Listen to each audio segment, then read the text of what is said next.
Bien, sean bienvenidos una vez más a clases de química orgánica de ejercicios para la carrera de bioquímica. El día de hoy analizaremos parte de la guía de ejercicios que fue enviada durante la semana anterior. Bien, entonces para comenzar, primero analizaremos un ejercicio bastante sencillo en el cual recordaremos algunos conceptos de nomenclatura, más que nada para que tengan en mente la nomenclatura de estos compuestos. En el primer caso, dice proponga los nombres UPAC para las siguientes moléculas aromáticas. Entonces, si ustedes analizan la primera molécula, la molécula A, se percatarán de que está conformada por 3 sustituyentes, los cuales corresponden a grupos metilo, ¿cierto? Por lo tanto, si nosotros quisiéramos nombrar estas moléculas, ustedes deben recordar que todas las moléculas aromáticas se denominan como derivados del benceno. Bueno, cuando son moléculas aromáticas sencillas, ¿ya? Pero generalmente se nombran como un derivado de su molécula aromática más similar. En este caso, todas estas moléculas son derivadas del benceno. Para ponerles nombres, muchas veces se pueden recurrir a nomenclaturas del estilo clásicas como UPAC. Y nosotros vamos a partir enumerando primero 5, 6. Por lo tanto, la primera molécula, si ustedes la analizan, sería 1,3,5 trimetil. Recuerden que necesitamos indicar la presencia de que hay 3 grupos, por eso es trimetilbenceno. ¿Ya? De esa manera quedaría nombrada la primera molécula. Veamos el caso B. Para la molécula B, si ustedes se percatan en este caso, tenemos la presencia de un grupo etilo. También tenemos un grupo metilo y otro grupo etilo, ¿cierto? Entonces, si ustedes recuerdan, generalmente cuando nosotros tenemos la capacidad de elegir dónde partir la enumeración, vamos a tratar de hacer que esta coincida con el orden alfabético. Entonces sabemos que los que se llevan la primera, los que van ordenados primariamente serían los grupos etilos. Así que voy a poner la numeración de esta manera: 1, 2, 3, 4, 5, 6.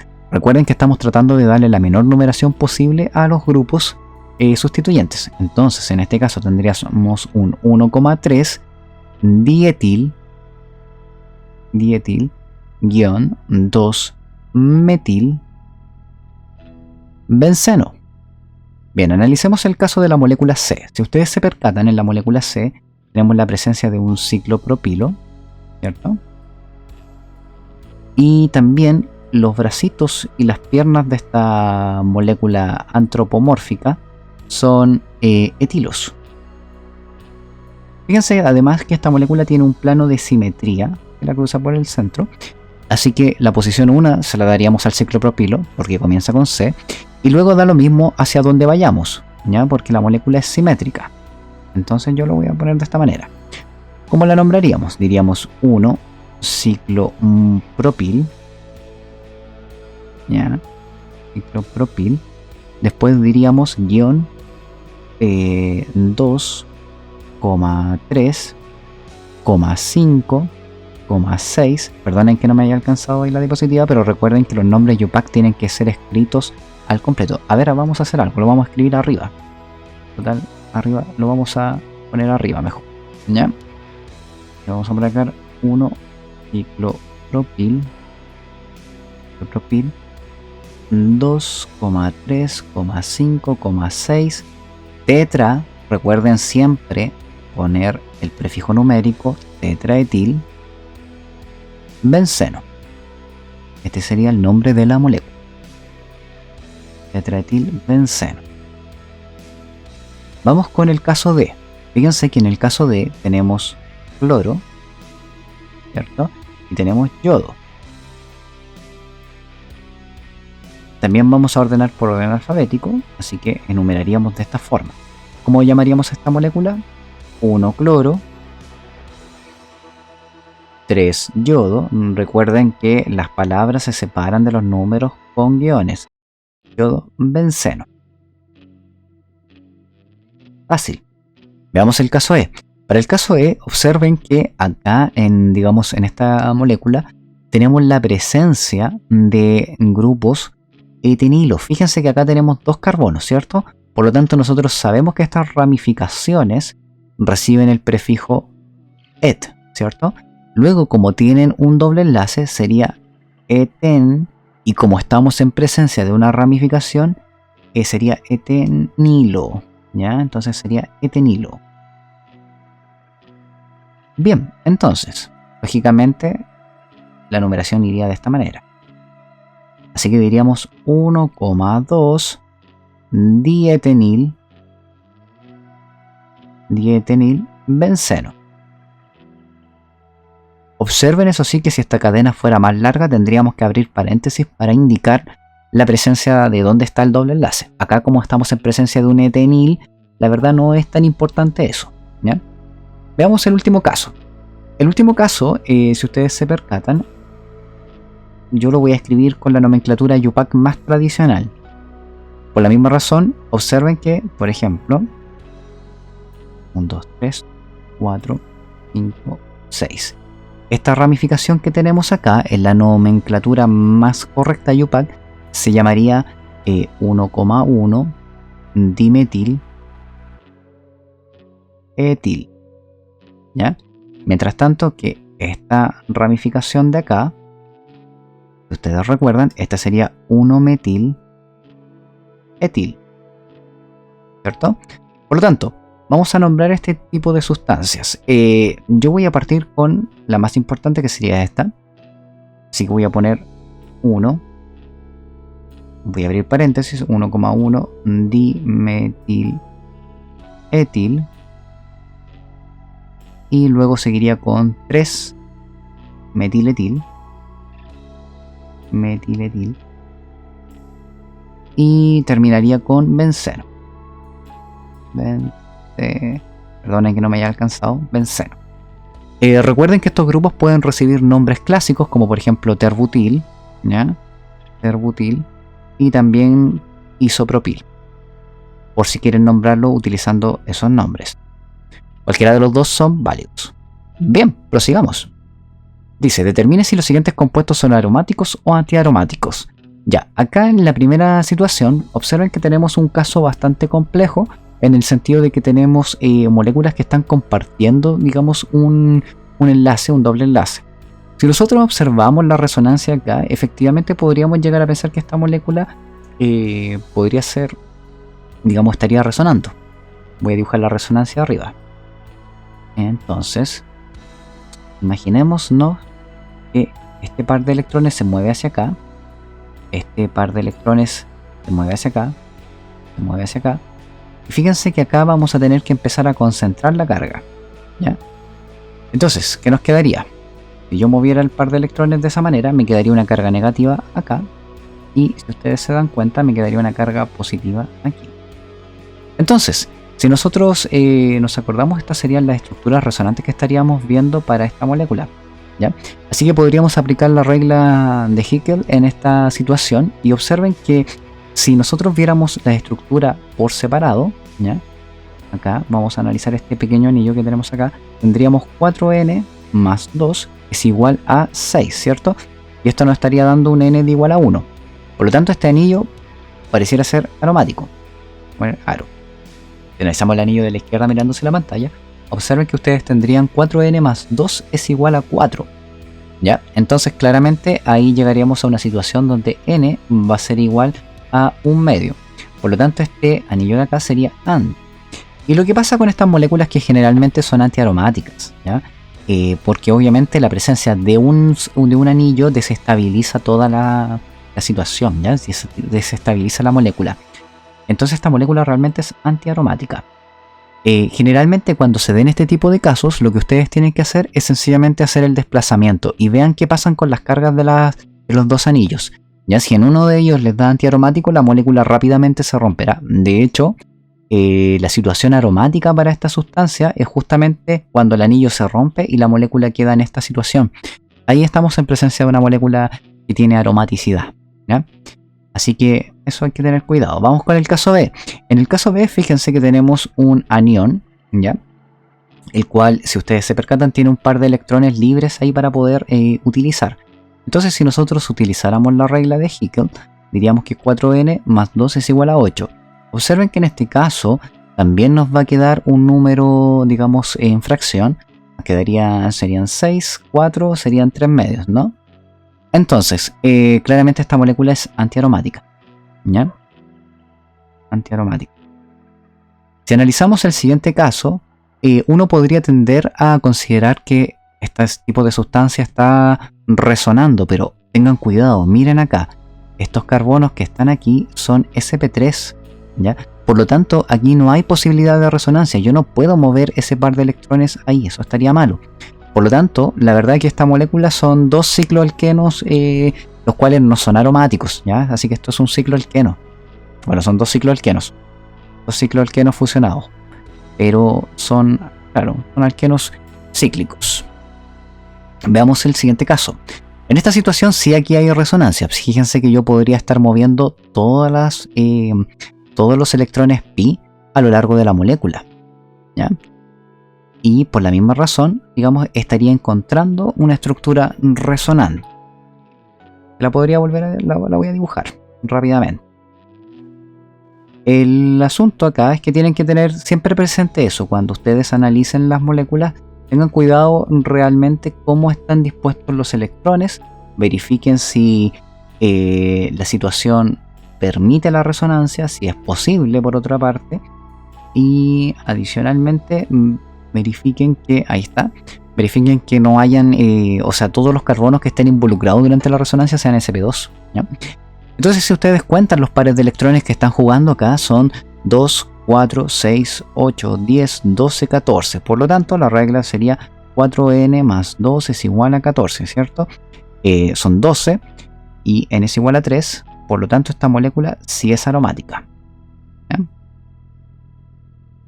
Vamos con la siguiente. El catión, también conocido como ion tropilio, el catión tropilio. Si ustedes se percatan en esta situación, fíjense que tendríamos resonancia porque acá sí hay posibilidad de mover estos electrones pi y se nos estaría moviendo la carga positiva a las distintas orientaciones de la misma molécula. Entonces ahí sí puede haber resonancia. Tenemos aquí un orbital p vacío, ¿ya? Este está vacío. Por lo tanto, si nosotros establecemos la regla 4n más 2 es igual a 6, tendríamos evidentemente un n igual a 1 y esta molécula es aromática. Fíjense que en su versión aniónica es antiaromática, pero en la versión catiónica es aromática, ¿ya? Acá tenemos una situación bastante particular. Tenemos un anillo de 3 miembros, el cual ya de por sí es bastante inestable, así que veamos cuál es la situación aquí. Tenemos 4, por supuesto que si hacemos esto vamos a llegar a un n igual a un medio, y esta sustancia es antiaromática, ya lo voy a dejar en anti nomás, así que cuidado también con eso. Generalmente los anillos de 3 miembros son bastante inestables. La siguiente molécula la podemos sacar mirando la molécula D. Fíjense que tenemos la misma cantidad de electrones pi y todos separados por un enlace simple. Por lo tanto, nosotros nuevamente podríamos establecer que 4n más 2 es igual a 14 y esto nos terminaría dando un n igual a 3. Así que esta molécula es aromática. Vamos con el caso, H. Si ustedes observan el caso H, acá tenemos exactamente 4n más 2 es igual a 6, ¿cierto? Y observen que evidentemente aquí nos va a quedar la siguiente situación, n igual a 1. Por lo tanto, cuando nosotros tenemos la forma aniónica de este anillo, también sería aromático, ¿ya? A diferencia de la forma, y esto lo podemos relacionar con lo que habíamos visto en el caso A. Fíjense que en el caso A justamente uno de los anillos, cuando quedaba con carga negativa, nos quedaba con su forma aromática. Bien, continuamos. Dice, la espectroscopía de masa es una técnica de análisis que permite determinar la distribución de las moléculas en función de su masa. Cuando se analizan metabolitos secundarios de plantas mediante esta técnica, es muy común que durante el proceso se forme un compuesto conocido como ion tropilio. Este compuesto, a pesar de ser un carbocatión, puede ser aislado y almacenado durante meses, sin que se descomponga. Explique y fundamente el por qué este compuesto se forma con tanta facilidad y a qué se debe su elevada estabilidad a pesar de poseer una carga positiva. Bueno, esta molécula ya la habíamos analizado en la diapositiva anterior. Habíamos dicho que efectivamente aquí hay un orbital p que está libre, ¿cierto? El cual está vacío y por eso tiene carga positiva. Eso implica que es posible generar la resonancia de este anillo. Voy a hacer, a ver si me queda esta estructura, porque los anillos de 7 miembros no son mi especialidad.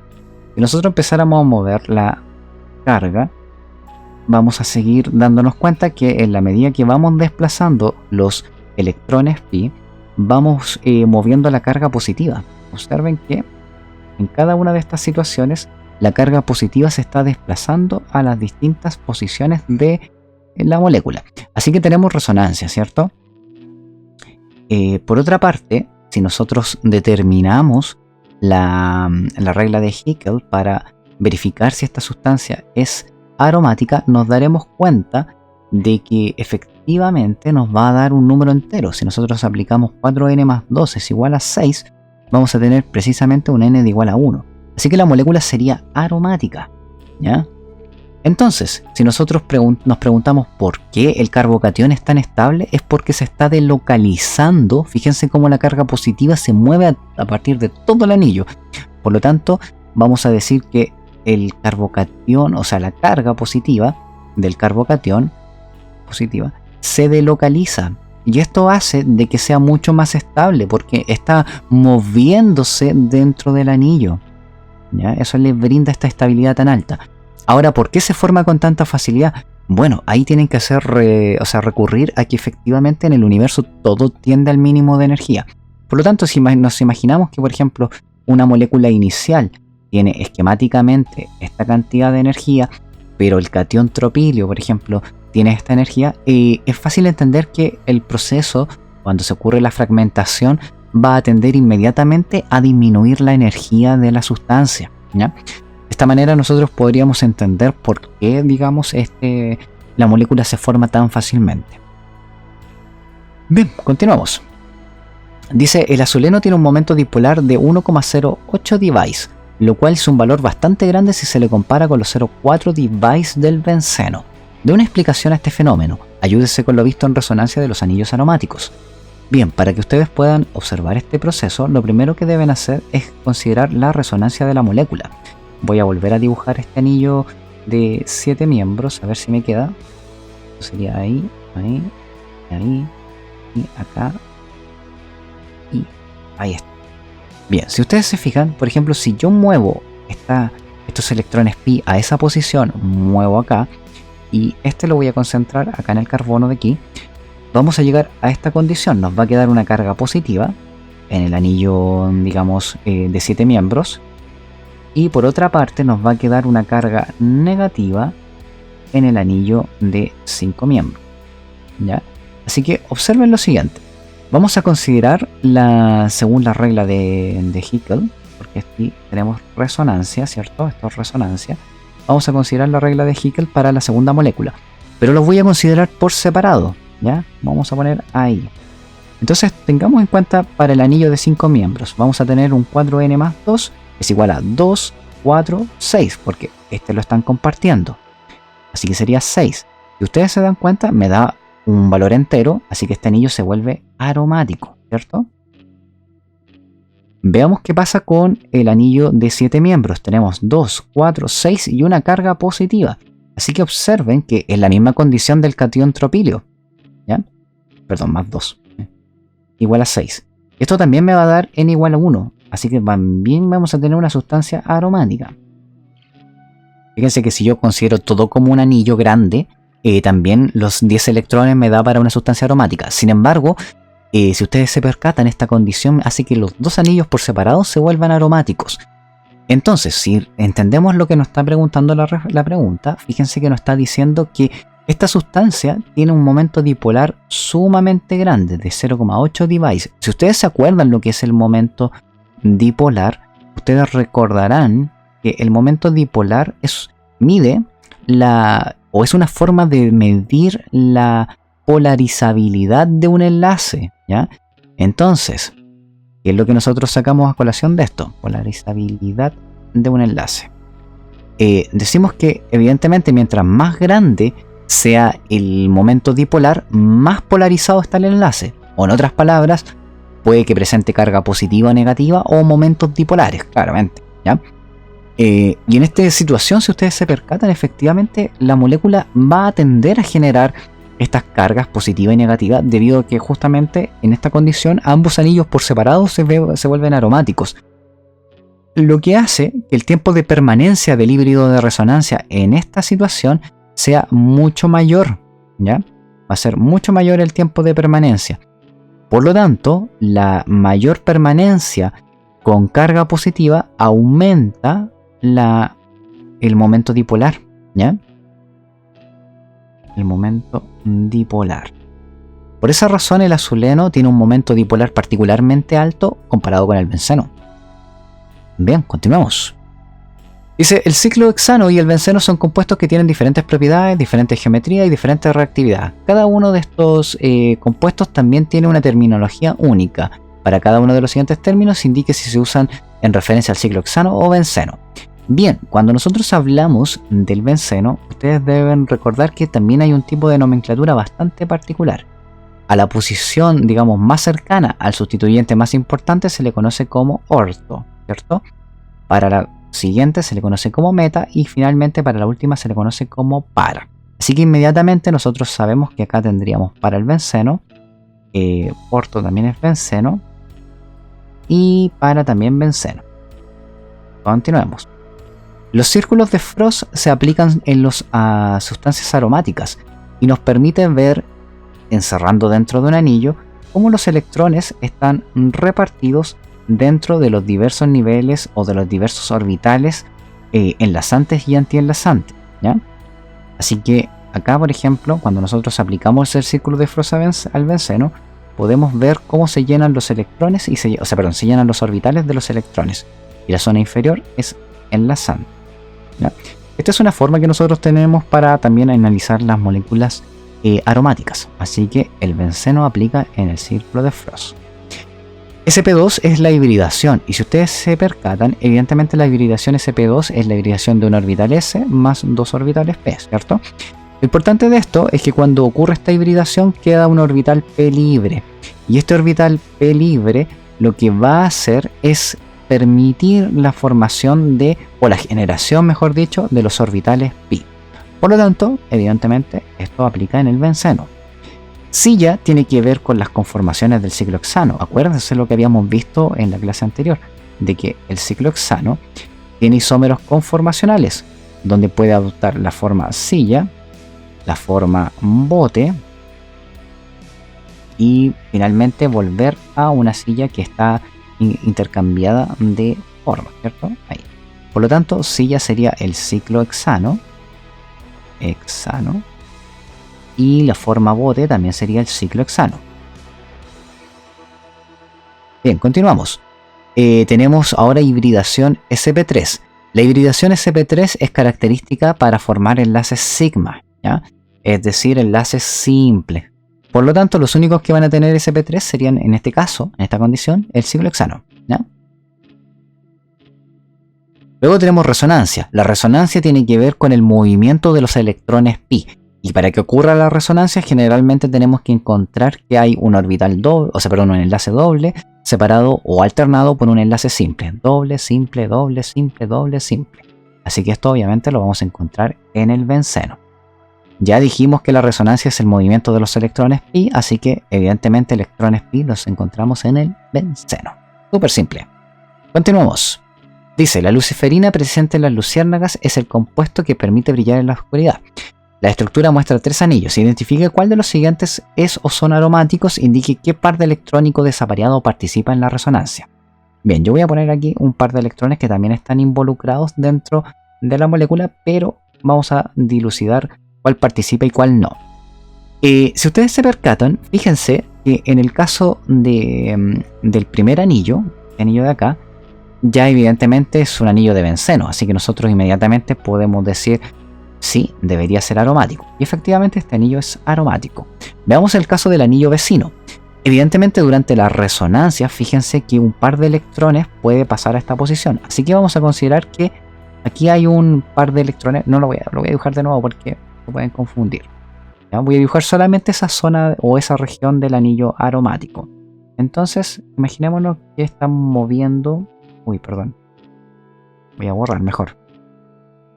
Imagínense que estamos moviendo la molécula, o sea, perdón, los orbitales pi de esta manera. Voy a poner acá el nitrógeno y voy a mover de esta manera. Ahí. Ya. Entonces, si ustedes se percatan, ahí efectivamente tendríamos la presencia en el anillo de 5 miembros de un electrón pi que está aportado por el benceno, realmente que está resonando.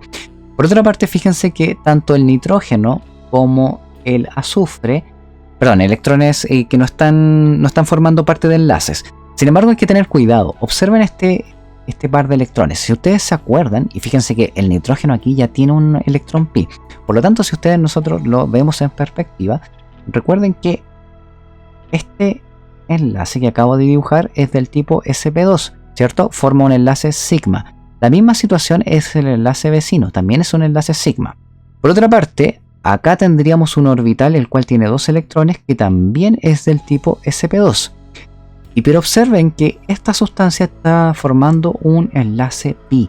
Por lo tanto, cabe pensar que acá tenemos el orbital p, el cual se está enlazando con el carbono vecino para formar justamente el doble enlace, ¿ya? Así que este par de electrones que tenemos acá no juega un rol, ¿ya? No juega un rol. No puede, digamos, ser utilizado en la resonancia. Realmente ese par electrónico es un par de electrones básico, ¿ya? Si analizamos el caso del azufre, observen que el caso del azufre le pasa una situación similar, pero él sí tiene un par de electrones en un orbital p y el otro estaría en el orbital sigma, ¿ya? Así que de esa manera el azufre sí estaría jugando un papel y también tendría entonces para el anillo de 5 miembros 4n más 2 es igual a 2, 4, 6. Así que si ustedes observan también tendríamos un n de igual a 1.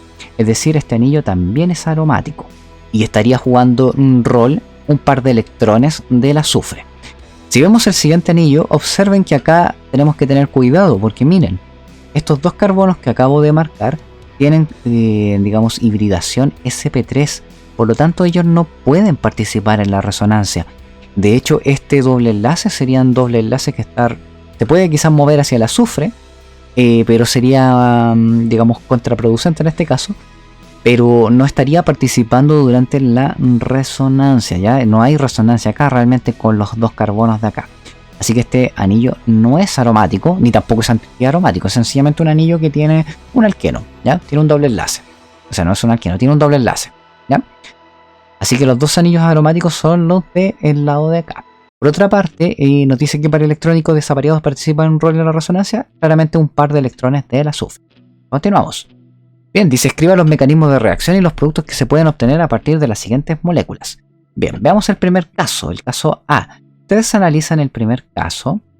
Vamos a primero hacer un pequeño recordatorio de las resonancias, ¿ya? Recuerden que si ustedes se percatan, el grupo metilo tiene efecto inductivo más I, ¿cierto? A pesar de que no puede donar electrones, él sí aporta densidad electrónica. ¿Qué hace esto? Que yo pueda concentrar la carga. Por ejemplo, si yo hago resonar esta molécula, observen la siguiente situación. Me va ahí a juntar la carga negativa, me va a generar una carga positiva bajo el carbono, pero no hay tanto problema porque el carbono me está donando densidad electrónica, ¿cierto? Así que fíjense que yo podría ahora ir moviendo digamos, ese par de electrones. De esta manera, observen a lo que llegaría. Acá se acumularía la carga negativa, tendríamos ahí carga positiva, grupo metilo, seguiríamos moviéndonos. Observen que ahora puedo mover esa carga para acá. Esto se me acumularía ahí. Así que si yo siguiera dibujando las estructuras, llegaría a la siguiente situación. Ya. Ahora observen dónde quedaron las cargas durante esta resonancia. Fíjense que las cargas negativas están quedando en la posición orto y en la posición para.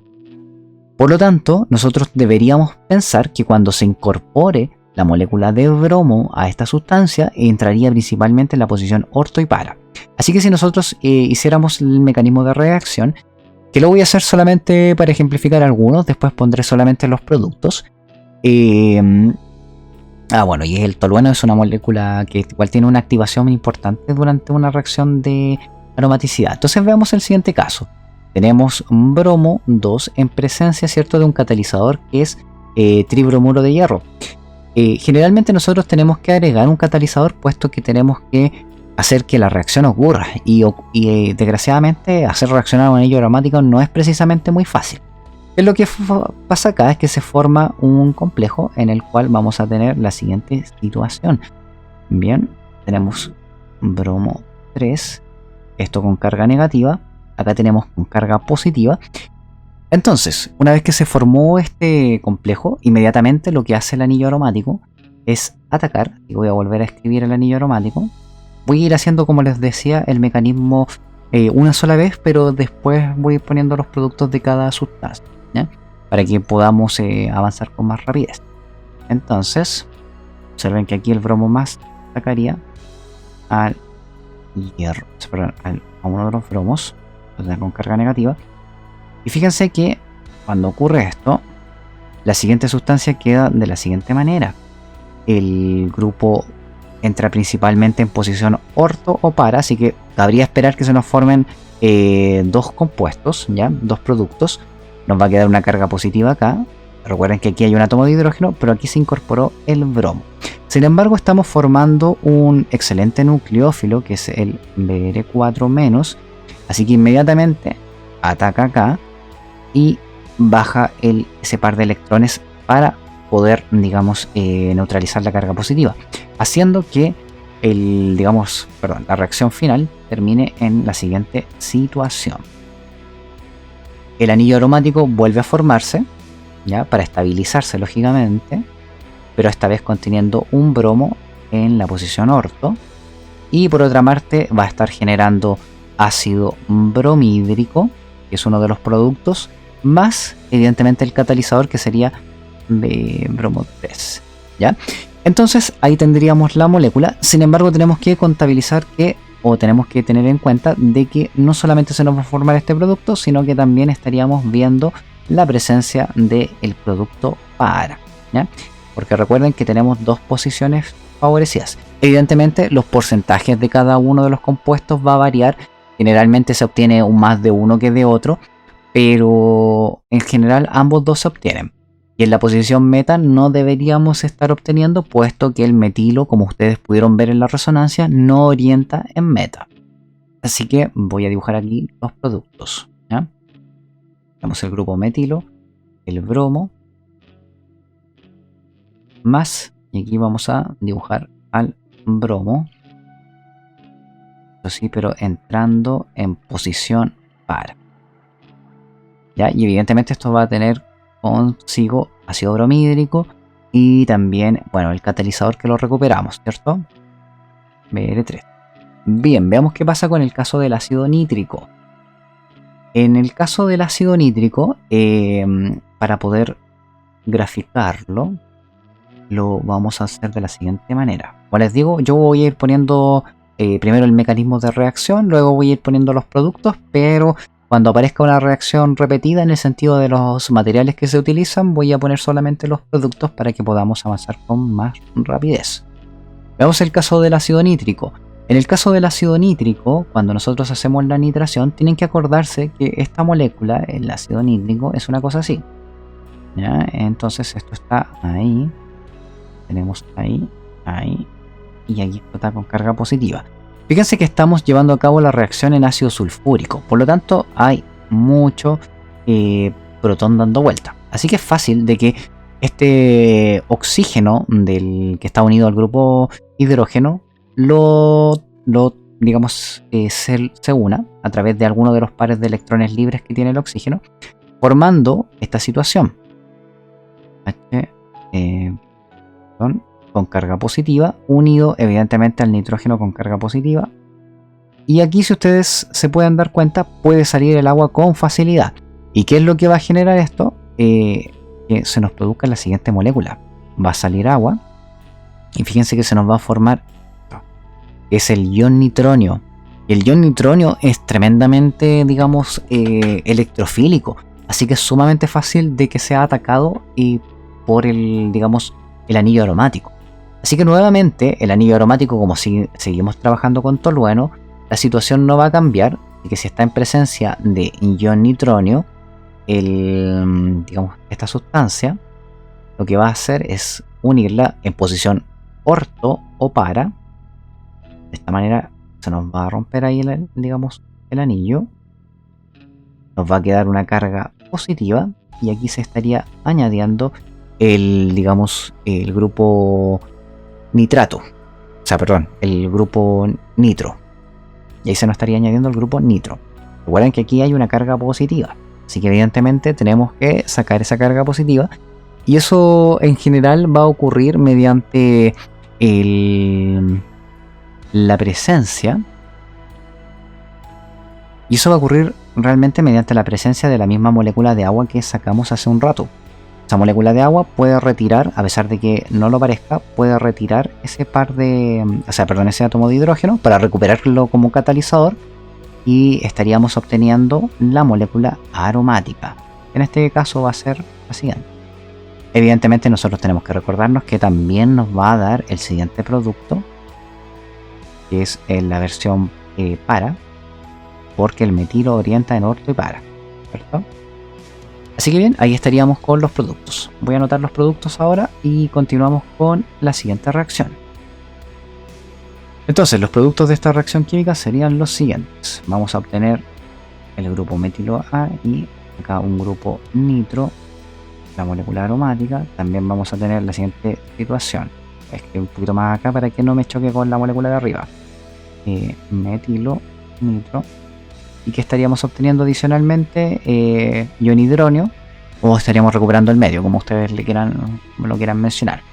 Bien, veamos el caso del SO3. Veamos qué pasa con el trióxido de azufre, el tan llamado oleum. A fin de cuentas tenemos una mezcla ahí de trióxido de azufre y ácido sulfúrico. Bien, para el siguiente caso tenemos que acordarnos de lo siguiente. Fíjense que estamos en presencia de medio ácido, ¿cierto? Entonces, si nosotros estamos en presencia de medio ácido, ¿qué es lo que va a ocurrir? Que el azufre, uno de los oxígenos del azufre puede tomar justamente un protón del medio. De esta manera se nos va a generar el siguiente compuesto, el cual evidentemente, al ser, digamos, una carga positiva y no tener una carga negativa que repela, digamos, esta sustancia, es posible que ocurra el ataque, digamos, hacia la molécula. Ya. Entonces, ¿qué es lo que vamos a tener acá? Que efectivamente cuando ocurre esta reacción química, ya generamos un electrófilo bastante fuerte, así que ahora el anillo aromático puede atacar sin problemas al dióxido de azufre, ¿no? Y ahora está protonado, eso sí. Entonces voy a volver a poner la molécula, acá CH3, y voy a poner acá el SO3H. Entonces ocurre el ataque, esto va a generar que nos va a formar la siguiente situación, H3, y nos va a quedar aquí con una carga positiva, porque nos tenemos unido ahora el grupo H más carga positiva. Una vez que ocurre este ataque, puede venir, por ejemplo, el mismo HSO4- para abstraer el átomo de hidrógeno y así volver a formar el anillo aromático. Entonces, acá, por ejemplo, nos puede quedar en ambas situaciones. O sea, nos podría quedar como SO3H. Sin embargo, nosotros podemos abstraer ese átomo de hidrógeno cambiando el medio de la reacción como tal. O sea, si después, por ejemplo, nosotros podemos cambiar el medio a básico, podríamos abstraer ese protón. Pero así podríamos obtener dos productos, ¿ya?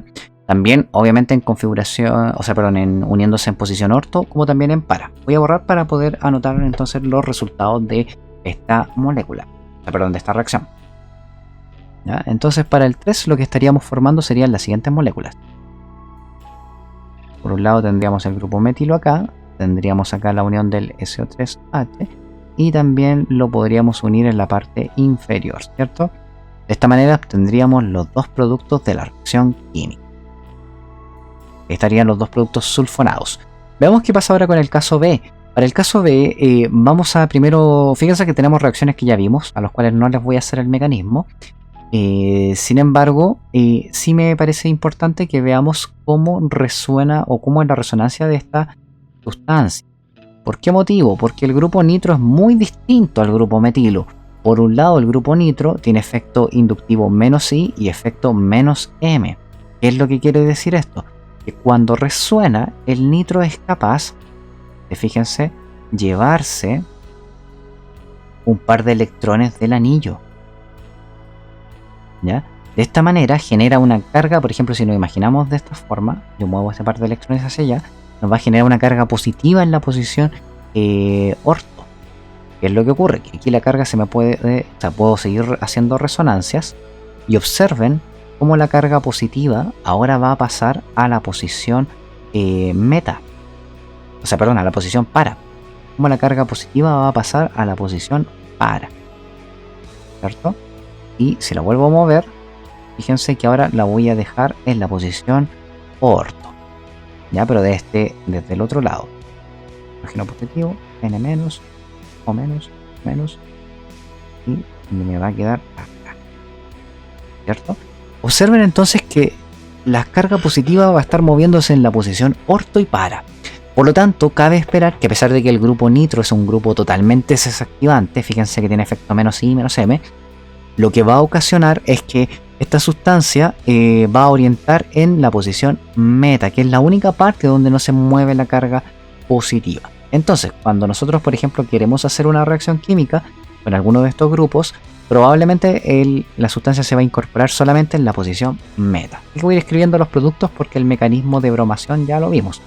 ¿Ya? Así que solamente voy a añadir los productos en cuestión para este caso. Volver a tirar la línea. Entonces, los productos aquí en cuestión sería el siguiente. Obviamente la reacción con el grupo nitro no es muy buena, así que ocurre relativamente mal, ¿ya? Pero deberíamos obtener el metabromo nitrobenceno, ¿no? Veamos qué pasa con esta... veamos qué pasa con la segunda reacción. Aquí lo que estamos haciendo es agregándole, fíjense, una cadena hidrocarbonada a la sustancia. Entonces, ¿qué es lo que va a ocurrir acá? Una situación muy similar a lo que habíamos visto con el caso del bromo. Solamente que aquí nosotros lo que vamos a utilizar es un catalizador de aluminio, ¿ya? Entonces, ¿qué es lo que va a ocurrir? Que cuando, por ejemplo, nosotros hacemos esta reacción química, el catalizador lo que va a hacer es generar un carbocatión tremendamente inestable. Cuando yo combino estas dos sustancias, inmediatamente el catalizador de aluminio genera este carbocatión inestable, ¿ya? Y se produce la siguiente sustancia, que es un excelente nucleófilo. Así que inmediatamente el anillo aromático, ¿qué es lo que hace? Es tomar al carbocatión. Lo vamos a escribir. Recuerden de todos modos que las reacciones con nitrobenceno no es que sean muy buenas porque el grupo nitro es desactivante, ¿ya? Pero bajo ciertas condiciones puede ocurrir, ¿ya? Condiciones de temperatura o presión. Entonces, fíjense que acá vamos a agregar el grupo H2, H3, el grupo etilo y un átomo de hidrógeno, y nos va a quedar aquí ahí, y nos va a quedar una carga positiva en la parte inferior, ¿cierto? Luego el tetracloruro de aluminio, el anión, toma este átomo de hidrógeno, se lo lleva y logra estabilizar el anillo aromático, lo cual genera como productos, ¿ya? La molécula la molécula ahora con una cadena de hidrocarburo más va a generar ácido clorhídrico durante el proceso y el catalizador se recupera, ¿ya? Así que eso sería como el mecanismo de reacción para este caso. Así que veamos qué ocurre con la sustancia, ¿ya? Que yo creo que ahí me equivoqué. Porque tiene que unirse al grupo mético. Sí, yo me equivoqué. Ya. Entonces voy a escribir los productos ahora, así que voy a borrar. Ya. Entonces los productos de esta reacción sería el siguiente. Poner acá. Ahí tendríamos el grupo nitro. Pero me lo voy a escribir un poquito más allá porque para que no choque con el de arriba. Afortunadamente, cuando nosotros hacemos la reacción con el grupo nitro, tenemos un único producto de sustitución electrofílica. y ahí estaría, ¿ya? En el caso de trióxido de azufre, como ya vimos el mecanismo, solamente voy a plantear en este caso el producto. Así que nos quedaría, y esa sería la reacción. Ya veamos qué pasa ahora con el caso de un fenol. Voy a ponerlo ahí. Para el caso del fenol, observen lo siguiente. Nosotros sabemos a simple vista que el átomo de oxígeno tiene efecto inductivo menos I, ¿cierto? Atrae densidad electrónica hacia sí. Sin embargo, tiene un par de electrones que él sí puede ceder. Por lo tanto, a pesar de que es ligeramente desactivante, sigue, digamos, siendo mucho menos desactivante que el grupo nitro, y él sí puede participar en la resonancia. Y observen que, al igual que lo que pasaba con el caso del grupo metilo, aquí ocurre gracias al efecto mesomérico. En el caso del grupo metilo ocurre gracias al efecto inductivo del grupo metilo. Pero lo interesante, fíjense que en esta situación, cuando se va concentrando la carga, lo va a hacer en la posición nuevamente orto. Y yo sigo moviendo acá, me voy a dar cuenta que también va a quedar la carga negativa concentrada en la posición para. Observen eso. Perdón ahí. Y finalmente nuevamente en orto. Por lo tanto, nosotros cabría, digamos, esperar de que los centros donde se vaya a unir, digamos, el nuevo grupo que estemos trabajando va a ser en posición orto y la posición para, ¿ya? Eso nos diría la resonancia. Entonces, en este caso tampoco voy a hacer el mecanismo de reacción, porque las tres reacciones que hemos visto son, ya las conocemos, son las mismas reacciones, así que voy a escribir solamente los productos. Ya voy a poner, entonces acá le voy a poner números romanos a cada una de ellas porque no me va a alcanzar el espacio. Así que para el caso 1, fíjense que el producto sería el siguiente. Tenemos el grupo OH, así que en alguno de estos grupos se va a añadir un grupo clorado. También vamos a tener la presencia de la incorporación en la posición para, ¿cierto? Ahí estaría. Tendríamos entonces el ortoclorofenol y el paraclorofenol. Veamos ahora el caso 2. En el caso 2, voy a poner acá los números romanos para que no nos confundamos. 2 y 3. Para el caso 2, también ya vimos ese mecanismo de reacción, así que cabría esperar que cuando se incorporen, digamos, esta cadena, este grupo etilo, lo va a hacer en la posición orto y también lo va a hacer en la posición para. Y finalmente, en el último caso, fíjense que acá tenemos la incorporación del grupo nitro para generar una molécula aún más desactivante. Así que uno de los casos sería en la posición orto y el otro caso sería en la posición para. Nuevamente, como les digo, los porcentajes de estas dos sustancias se van a estar dando de todos modos, no en un 50-50, pero siempre va a haber una que va a ser más importante que la otra, pero se van a encontrar ambos productos, ¿ya? Continuamos, dice, considere la siguiente reacción química y proponga un mecanismo de reacción para el producto señalado. Bueno, acá la reacción se está llevando a cabo en presencia de bromo y dioxano, ¿ya? Sin embargo, la reacción química, para que realmente funcione, vamos a tener que agregarle un catalizador. Si no le agregamos un catalizador, es bastante difícil que la reacción química pueda ocurrir. Y es que recuerden que hacer una reacción con un anillo aromático resulta bastante complejo. Así que bien, cuando nosotros llevamos a cabo acá la reacción química en presencia de este catalizador, el mecanismo de reacción sería el siguiente. Lo primero que haría el agua de bromo, el bromo molecular, sería formar un complejo con el catalizador, el cual ya lo habíamos visto, que sería este, bromo, carga positiva, y esto formando acá con el bromuro de hierro 3, con carga negativa ahora. Entonces ocurriría el ataque del benceno en cualquiera de las posiciones. Voy a poner la sustancia, el benceno acá. Ocurriría el ataque y esto nos generaría la siguiente situación. Voy a volver al anillo, un poquito mejor esta vez. Se incorporaría ahí el bromo, nos quedaría un átomo de hidrógeno y una carga positiva. Luego el grupo FBr4, ¿ya? Este tetrabromuro de hierro, va a atacar, se va a llevar el átomo de hidrógeno para poder volver a formar la sustancia aromática. De esta manera llegaríamos a esta situación,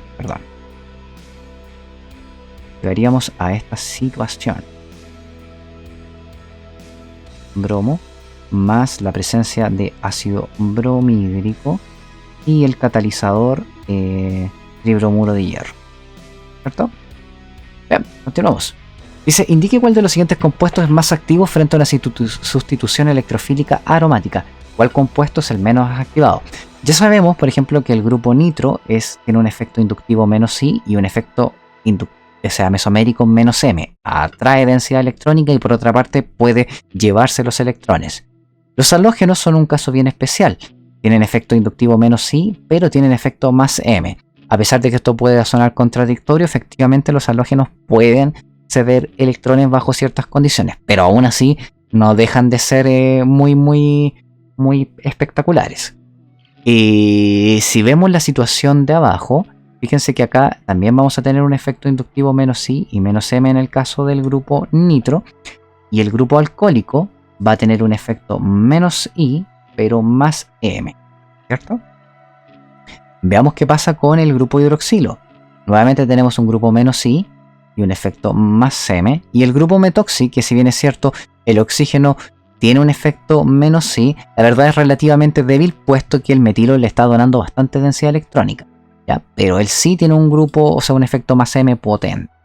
Por lo tanto, dentro de esto, si ustedes analizan las situaciones, cabe esperar que esta sea la molécula más activa, ¿ya? Obviamente, eso sí, los efectos pueden ser contradictorios en el sentido de que, por ejemplo, este grupo hidroxi va a orientar en la posición orto y par hacia él, y el grupo metoxi va a orientar en orto y para. Por lo tanto, estas serían las dos posiciones, o también esta, donde se incorporaría una nueva sustancia, ¿ya?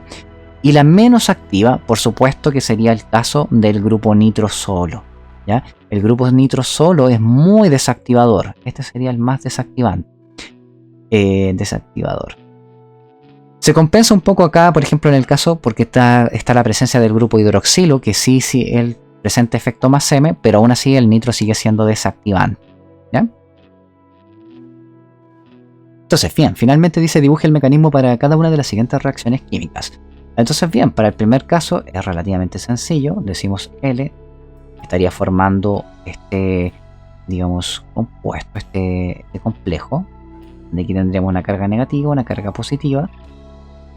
Así que el anillo aromático, el anillo de benceno, luego lo que va a hacer es atacar al cloro. Esto se va para acá y esto va a generar la siguiente sustancia. Un cloro añadido ahí, un átomo de hidrógeno, carga positiva. Y luego el anión tetracloruro de aluminio atacaría al átomo de hidrógeno y esto bajaría acá para poder volver a formar el anillo aromático. De esta manera la sustancia nos quedaría de esta forma: más ácido clorhídrico más el catalizador. Este sería el primer caso. Ahí está el mecanismo de la primera situación. Vemos qué pasa con el caso B. Este sería el caso A. Si no me alcanza, voy a ir borrando, pero mientras tanto lo voy a ir anotando ahí.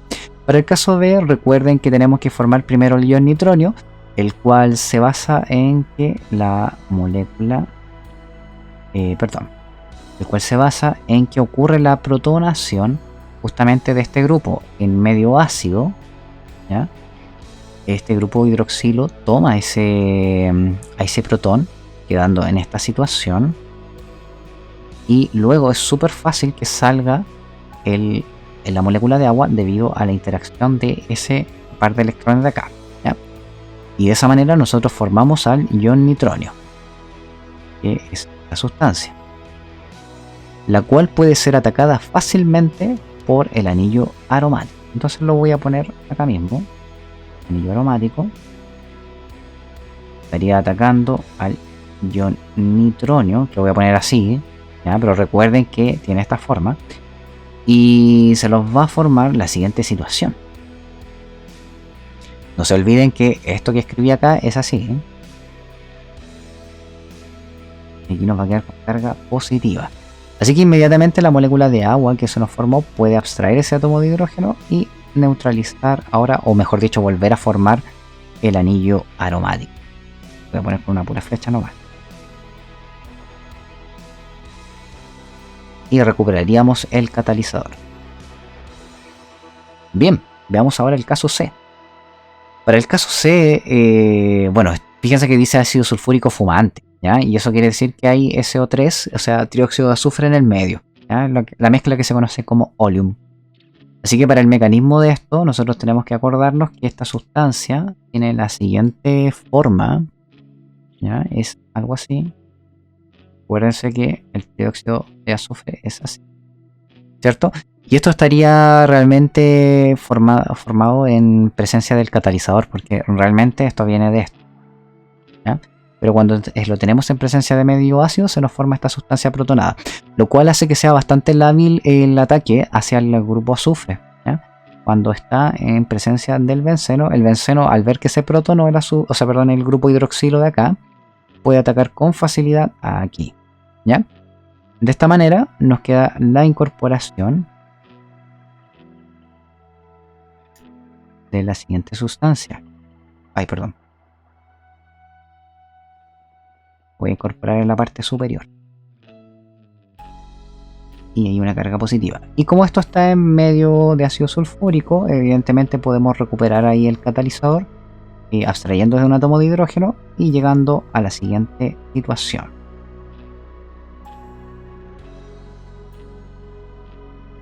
Y listo, y ahí estaríamos recuperando los protones del medio. Bien, para el caso D, no sé si me alcanza abajo, creo que sí. Para el caso D, tienen que acordarse de que cuando nosotros tenemos la presencia de un halogenuro de alquilo, en presencia de este catalizador, el tricloruro de aluminio, se nos va a formar la siguiente situación. Se nos va a generar un carbocatión tremendamente inestable, y adicionalmente la presencia del tetracloruro de aluminio, que tiene carga negativa. Así que inmediatamente el anillo aromático, que perdonen que lo haga de esta manera, pero es que no me queda más espacio, va a atacar al carbocatión inmediatamente para unirlo, generando de esta manera la siguiente molécula,